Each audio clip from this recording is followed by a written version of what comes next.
Well, ladies and gentlemen, thank you for joining me. This is your host, ID Jester. We are looking at Age of Wonders 3.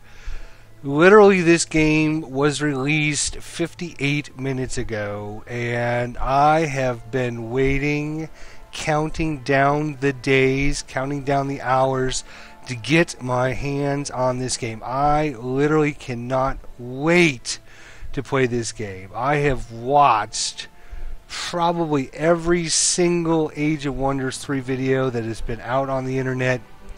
Could not wait. In fact, I've been on vacation the last 10 days, and I just got home last night, and all through my vacation, all I did was watch videos on Age of Wonders 3, wishing and hoping for the day to come when I could sit down and play it. I am so pumped about this game. It's going to be very, very exciting, and I hope you out there on the internet and you're watching this, you will gather some of my excitement about this game. And why am I so excited about this game? Well, I haven't been this excited about a game in a long, long time. The last game I think I was really excited about was Neverwinter Nights when it was being released. I remember going to the store the day it was supposed to be released and waiting at Best Buy, waiting for the guys to go in the back room and unbox the game and bring them out front. And I was so excited about that game, and I played thousands of hours creating my own dungeons and missions and everything. And it was so into that game when it first was released. And I feel the same thing about Age of Wonders 3. It's just one of these games. If you've been on my channel for a while, you know that things that I really, really love are strategy games, which this is. I also really, really love tactical games. I'm all about tactical games. So you've got quite a few of those different kinds of games, from the lock and load system all the way back to one of the first games that I did on my game channel, which was Battle Academy, all tactical World War II. And I also love fantasy games. So you combine strategy, you combine tactical, and you combine fantasy games. And Age of Wonders 3 has it all. In fact, if I was going to create a game, if there was only one game that I could possibly create, Age of Wonders 3 would be it. I just feel that much about it. And I've seen so many videos on it that it just brings a lot of the goodness of strategy games and a lot of the goodness from a really good tactical combat system that makes it interesting to play. And we're going to show you a lot of that, but right now I am just going to be going through this step by step, nice and slow. I'm going to take my time. I am going to enjoy this, and hopefully everyone out there will enjoy it along with me. If you're looking for a really fast review and are looking for some, just somebody to get into the game, you might want to go check out somebody else's channel, because I am going to be just going through this step by step. I'm going to go through an introductory, and we're going to talk about the different things to do in this game, and eventually we're going to get to play it, but I'm going to savor these moments. I've been waiting a long, long time for them. So what makes me so excited about Age of Wonders 3 is that, unlike some of the other strategy games that I've reviewed recently, and one of the ones that just comes to my mind is Horizon, the 4X outer space strategy game, where that game did not give you any kind of information at your fingertips. It didn't give you any kind of enough information to make tactical, good, wise decisions. This game, unlike that game, has built into it where you have to make such interesting and crucial decisions that it's going to basically just pull you into the game and get you involved in every little nuance of what's going on inside the game. And the best thing about it, for those of you who don't know, Age of Wonders 3, the best thing about it is it has these random map scenarios. Oh my god, random map scenarios. So you don't play the same scenario over and over and over again and get bored with it. This will create a map on the fly, and it'll be different every single time. Not only that, but you can customize everything, and we're going to get into that in just a few minutes here. So unlike some of the other games that I've reviewed and looked at and played recently, This game has got so much polish and depth to it, and so many interesting and detailed it's just, I don't even know. I can't explain to you in words. We'll just have to show you. So let's get to it. So you can see this is the front screen here. You can go in and play a campaign. There are actually two campaigns. There's the Elven Court, where you're going to play one side of the campaign, and you're going to also play the Commonwealth, which is the other side of the campaign. And so these two are kind of mirrored one another in what's going on and the different processes that happens. And you can play these. I will probably be playing the campaign at some point, just to go through it and try it out. But that's not going to happen right now. We're going to get into more of the meat of what is going to be very interesting about this game. There are lots of scenarios that the game comes with. You can actually play an already made scenario. They give you some information about it. They talk about it. It shows you how big it is, how many players there are. So if you're looking for just a nice small engagement here, you can just click on a map and try to complete the different missions. And these are kind of cool because they have different specific things that happen in the campaign. When you go in the random map generator, you're never sure what's going to happen. These you can kind of guess and understand if you play it a couple times to try and figure out, to help you, complete the scenario. So that's kind of good as well if you're having a hard time playing the game or hard time understanding some stuff. You play the same scenario a couple times, and then you can kind of learn some things to go with it. But for me, and I think most people out there, is a random map generator. I mean, this has got to be standardized in all strategy games everywhere. They should call up Age of Wonders. Triumph Studios is the creator of Age of Wonders 3, by the way. Triumph Studios. They should call up Triumph Studios and say, okay, how did you design your random map scenario editor, and basically pay them to copy it. This is so good. Other companies out there should just go to Triumph Studios and ask them what they did, and pay them money to get a copy of what they did for the random map generator. If you want to just play the Elven Court campaign, you can just click on that. Of course, you can save the game and load it. There are lots of options here, from the gameplay to the graphics. Of course, I've got mine cranked up to ultra here. Audio, I've got it turned down so when I record, so that way you can hear what I'm saying. And of course, you can alter the controls. I've seen lots of pre-released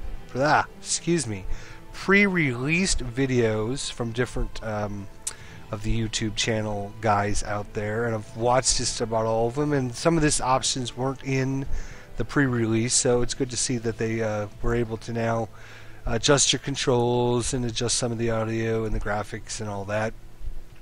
You can get in there and check it out and just see what you like, what you don't like, turn things on, turn things off, and we'll get into that later. And of course, there is online multiplayer, another standard thing that games have to have, especially in this generation. You have to be able to. If this game didn't come with multiplayer, it would certainly not be as good. I don't know how many people out there will actually play this game multiplayer, but just because it's in the game, it makes it that much better. This is what I'm talking about. Quality companies that produce quality games.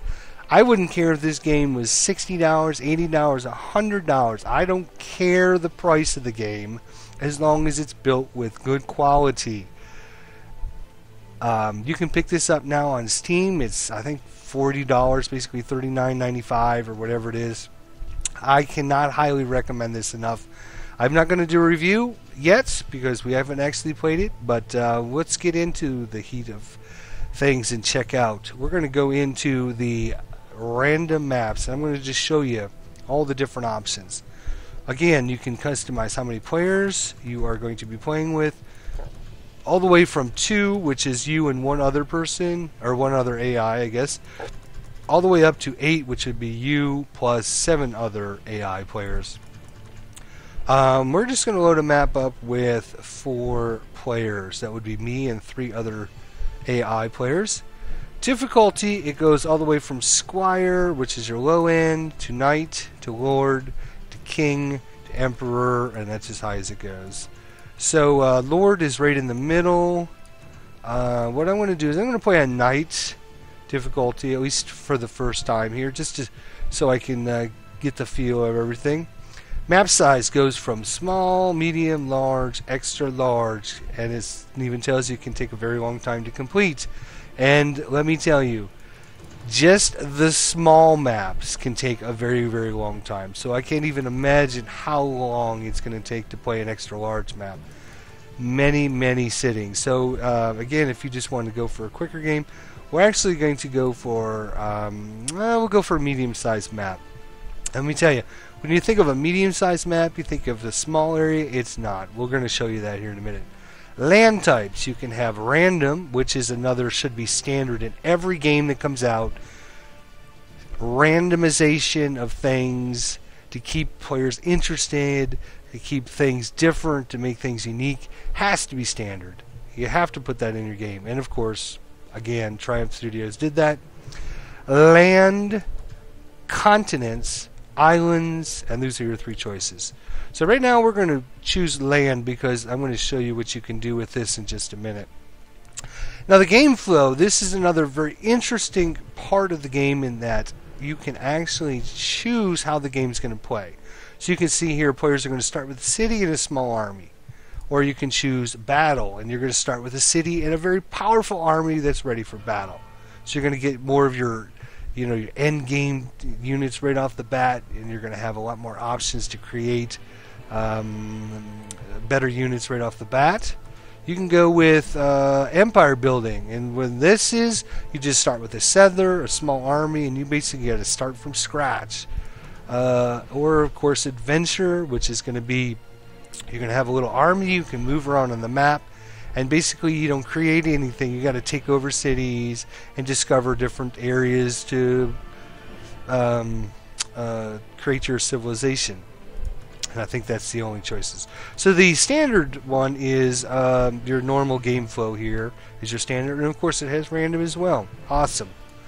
So we're going to choose normal, which you start with a city, a small army, and you basically just go from there and see how it goes. Alright, of course there are advanced options. This will be so awesome. So again, you can choose your difficulty, your map size, your map type, number of players. You can choose whether or not there is an underground or not. And what that means is there's basically an upper level and then there's an underground lower level. So if you have a medium-sized map, you're going to have a medium-sized upper level and a medium-sized underground level. Or if you choose you don't want that, you just unclick it. And of course your game flow here, so you can actually specifically get in and say, you know what, I don't want to build my city from just a village all the way up. I just want to start with a city right off the bat. Or, I don't want to have I just want to start with a settler. Or I just want to start with a big city right off the bat. Whatever you want to choose is what you can do. And having choice, as I mentioned in my review of Horizon, where you're not given that choice, having choices, being able to decide things that are important to how the game plays, how it functions, how the units operate, everything is very, very, very important. If this game didn't have these options, you can play it once and be done with it. This game, because it has so many options, so many different things that you can change, will make the game different every single time. And that's why you'll keep coming back to play it. Starting distance, so if you want to have, if you want your enemies really close to you or really far away from you, you can choose that. Random, of course. We're just going to choose, I'm just going to leave all these on average, but I'll show you what we have. So you can have roads, you can have no roads, you can do whatever you want again. Roaming units, these will be independents, creatures and monsters. You can say, you know what, I don't want them to be in the map at all. I don't want to worry about roaming units coming in and taking over my town. Or you can say, you know what, I love roaming units. Let's have many of them. Again, it's up to you how you want to create this. Treasures. How many treasures are on the map? Well, we want just a few. We want to have a whole bunch. It's up to you. Dwellings, resource structures, visit structures, treasure structures, etc. This is one of the coolest things. So the geography. You can decide what kind of land, what kind of landmass you're going to have, what kind of areas, whatever. You can say, you know what? I want to have no water. I want to have a whole bunch of mountains. I want to have everything, tropical. I want a lot more tropical, not as much Arctic. I want to have some volcanic. I want to have undiggable walls. Yep, we want a whole bunch of those. Wetlands. Nope, I don't like wetlands. We're going to turn it down. The choice is you as the player, however you want. So we're actually going to create an interesting little thing. We're going to try it out. We're going to see. Just to see what we can do here. I'm going to try and put everything back to kind of in the middle here. So what I think I'll do is I'm going to actually bump up the water. And even though we're going to play in a landmass, I want to have some lakes and stuff in there. So rivers, to make some choke points in different areas. So I'm going to crank up the water a little bit. So we won't have all land. It'll be one big landmass, but it'll have hopefully some lakes and rivers and stuff flowing through it. What else are we going to do? I am going to... Let's make it a tropical foresty. Do we have forest on here? Fertile plains. Blighted, volcanic, Arctic, temperate. Diggable walls, undiggable walls, mountains, dense vegetation. There we go. So we'll have some dense vegetation, tropical dense vegetation. And this could be important based upon your next most important choice, which is going to be your race of your characters. Alright, so we're going to add some extra water, some extra dense vegetation, some tropical. I'm going to turn down Arctic a little bit and maybe turn up a little bit of volcanic. There we go. That sounds interesting. We're going to hit the next button. So here we go. We got our human leader. We got a bunch of individual AI players, and we can say, you know what? We want one guy to be really, really good, and the other two not so good. Again, it's totally up to you. However you want. Now, you can either play with simultaneous turns, or you can play in the classic turn. So classic turn is basically, I take my turn, and then the next player takes his turn, and the next player takes his turn, and the next player takes his turn.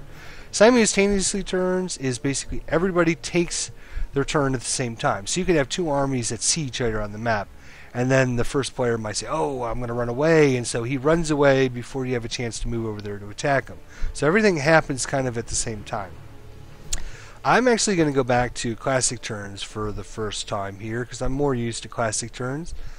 And of course you can have teams, you can have a timer, or you can turn on and off allied victory.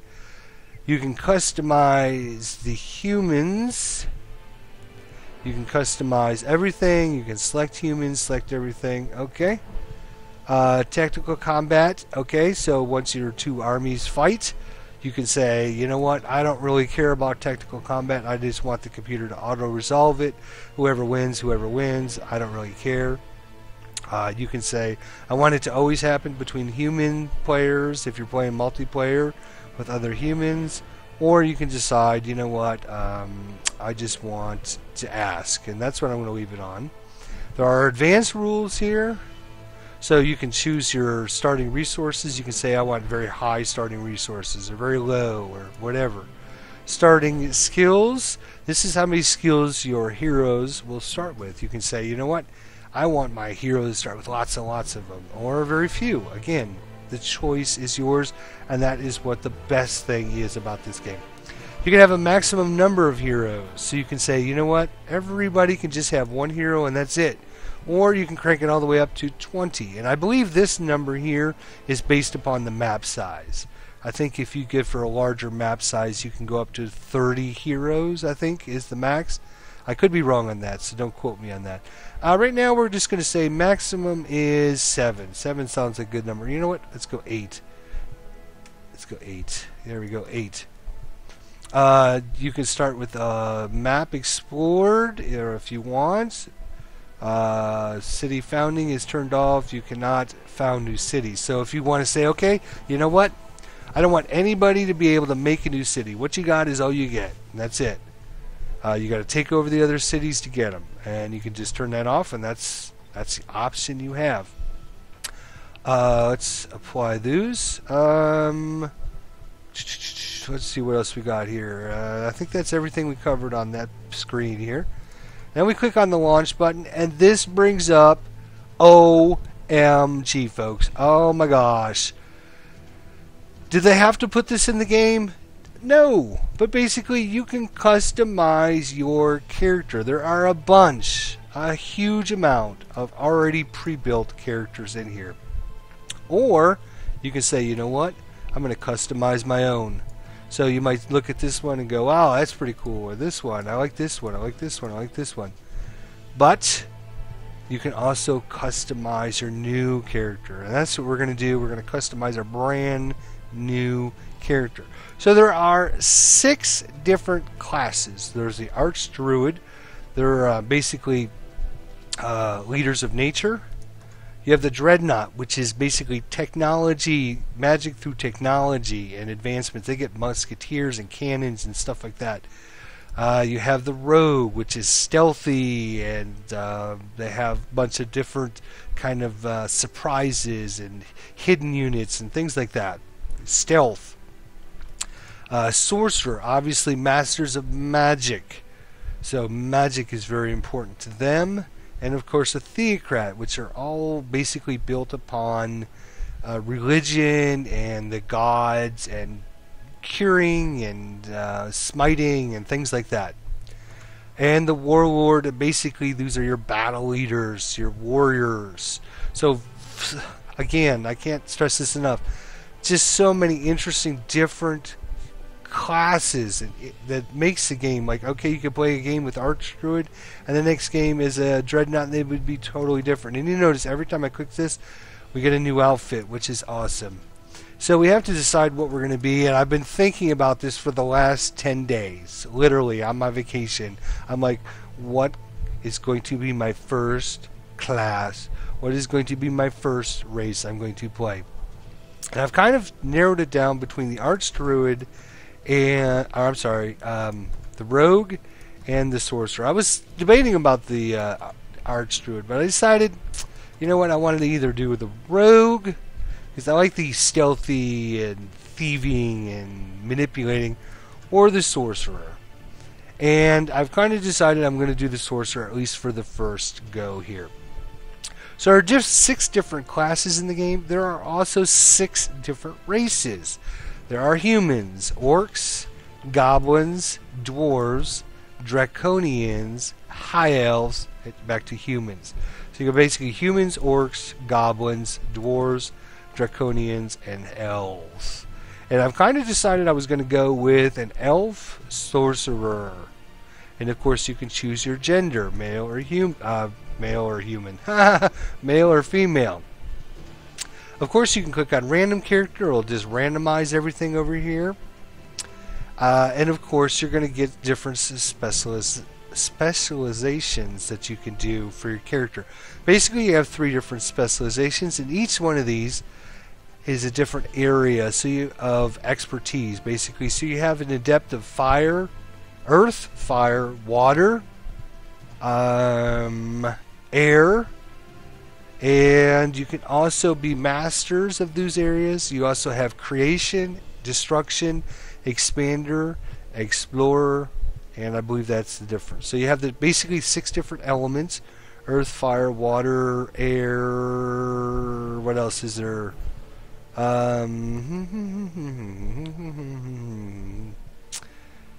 Alright, so let's see what we got. Let's just take these off of there and see what we have. So you have an adaptive air, earth, fire, and water.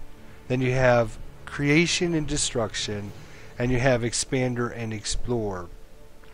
The thing with the creation and destruction, you see these little symbols over here. Basically, there is kind of, if you've ever played like Dungeons and Dragons or some of the other games similar to that, there's kind of an alignment for your character or a race. You can either be good or kind of good, or neutral, or kind of evil, or really evil. And that's what these symbols represent.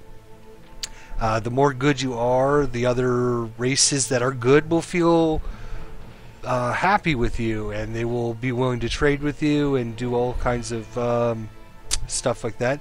And of course, the more evil you are, the evil races like you, because you're on their side, basically. Expander allows you to grow your empire quicker and bigger. And Explorer, nothing remains hidden or unknown for explorers, and they're excellent scouts. So why is all this different, and why is it important? Because each of these different classes, each of the different races, each of these different specializations give you access to just specific units and powers that are associated with the sorcerer. So just the sorcerer class has certain things that the other classes doesn't have. The elves have access to certain things that other races don't have. The same thing with the different specializations. If I go with the Adept of Fire, I'm going to have access to spells and skills that have things to do with fire. If you don't have that specialization, you won't get those bonuses. So how you create your world can be very important into what character you create. If we go back for just a minute here, let's go back another step, and back one more time here. When we go back into our screen, back. Oh, I backed out too far. How about that? Next, there we go. Some of this changed because okay. There we go. Nope. Go back one more time. Sorry, folks. Just trying to remember where it is. Here it is. Nope. Where the heck is our? Maybe. Oh, there it is. Advanced. Here we are. Geography. That's what I was talking about. So if I was to be, say, Draconian, the Draconian race likes certain things. Like they like, I believe they like temperate is the Draconian races, and maybe they like volcanic as well. I know they don't like Arctic, and they don't like blighted. So if I create a world that has lots of Arctic and lots of blighted and very low temperate and very low volcanic, and I decide to play a Draconian, it's going to be much tougher for me, so I can make it that much harder based upon the geography that I create for my world. So if I say, you know what, I want lots of Arctic and I want lots of blighted lands, and the race I choose doesn't like those, it's going to be really tough for me, and I like a challenge, so maybe I want to do that. On the other hand, I could say, you know what, I don't want any Arctic, I don't want any blighted, I want everything to be volcanic, and it's my world, it's my race, and if you're going to take it over, you got to take it over because it's my kind of world, and to make things a little easier for yourself. So that's how these different sliders, how they can become important based upon the different races and the different classes you choose. So back to what we were doing. We're going to crank up the water a little bit. We're going to turn down the Arctic. We're going to turn up the tropical a little bit and the dense vegetation, I believe.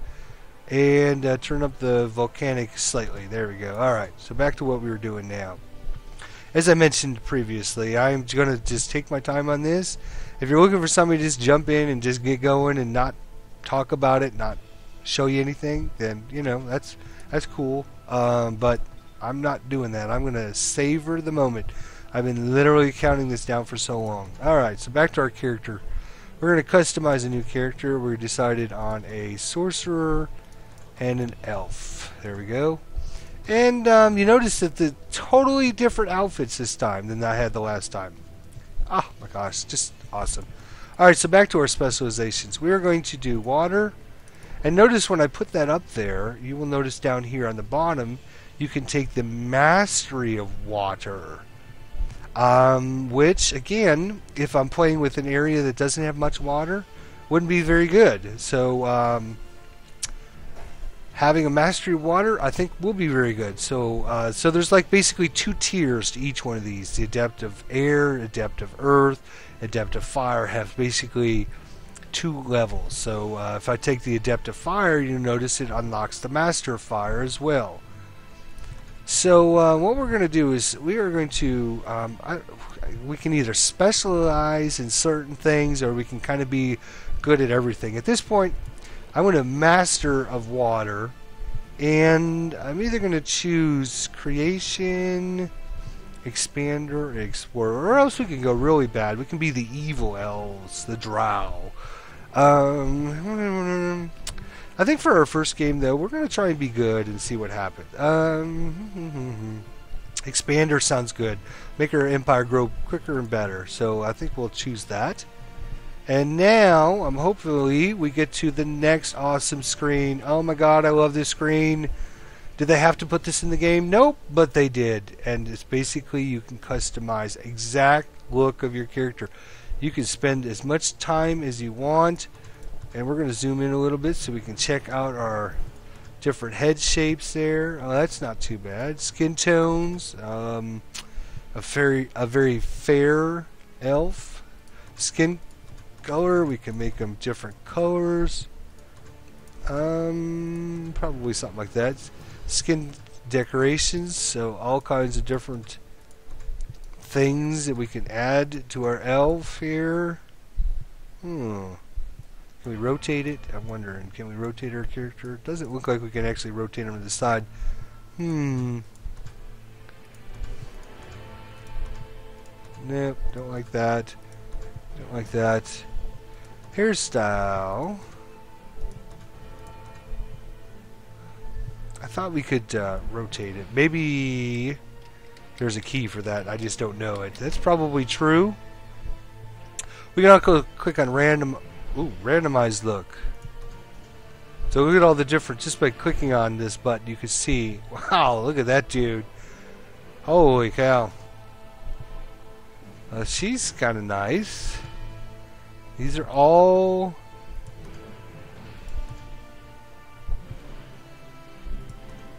different elves that are just randomized here.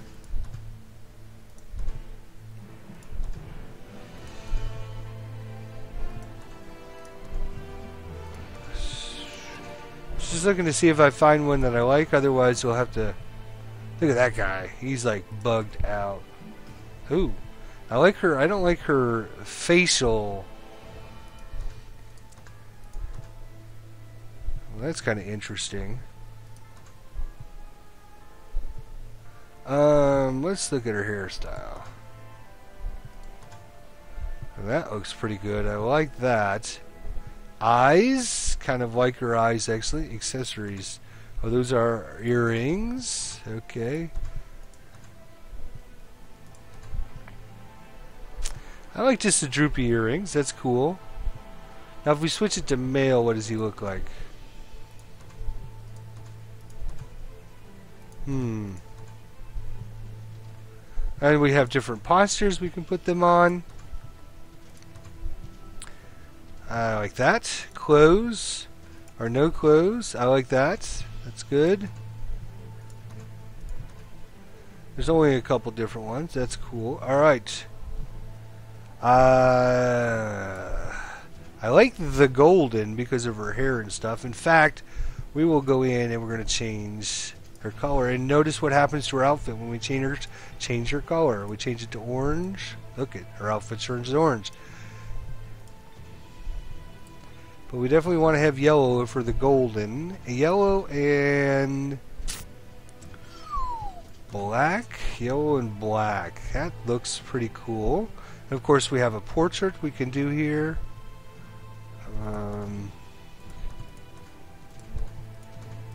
Different views of her. We can even change the background somehow. Where's the background here? Oh, we can change her symbol. Something magical looking. Something, since she's a mage and all. See what we got here. Well, that looks kind of magical. I like that. That's pretty cool. Let's see if we have anything else. No, no. Well, that's kind of magical with the little moon with the stars. Ah, that's pretty good. Alright, I like the portraits. Background is probably here somewhere. Clothes, posture, scene. There's it. So we have different backgrounds.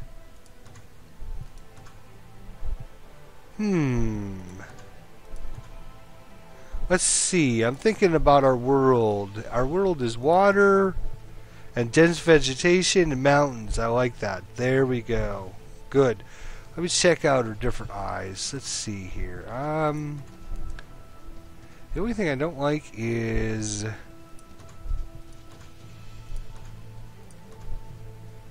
get a different, slightly different face here. It's not too bad. It's not too bad. Skin texture. Let's see what we can do about her skin texture. That's not bad. It's not bad. Skin color. Oh, I like that because her eyes really shine through on that. Hopefully it comes through that well on the YouTube. Hairstyle 3 is definitely pretty good. It's just, ugh. I think we'll stick with 3. Eyebrows. Let's see what we got for eyebrows here. Hair color. No, I like the golden. I don't like white. I want golden. Since she is something the golden, I don't like her name that well.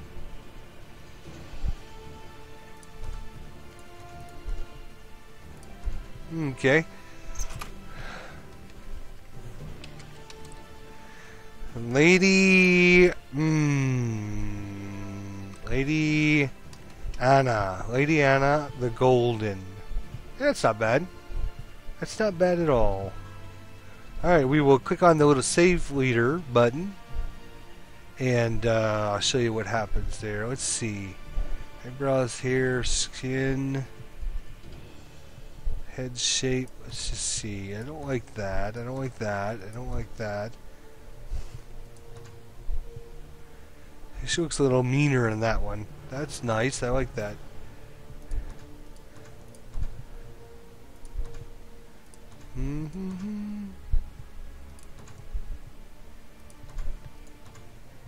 That's not bad. Oof. Nope. Nope. See if we can get a slightly better skin color here. That's not bad. 3 or 4. That's not bad. Not bad, not bad, not bad. Let's see. Yeah, I like the green. I like the green. So maybe our secondary color should be green to match her eyes. Maybe a slightly darker green. That's not bad. That's not bad. Alright, so we are done. Leader's being saved. It's preparing the game. So now we're going to get into the meat of the game. We're going to do that in the next video. So definitely, hopefully, you know, I know that introduction was long and not a lot happened, but if you're like me, you'll enjoy just everything about the game, and you know, we'll go from there. Next episode, we will definitely look at how to actually, what the strategic overview of the game is, and we'll see you then, folks. Thanks so much for watching. See you next time.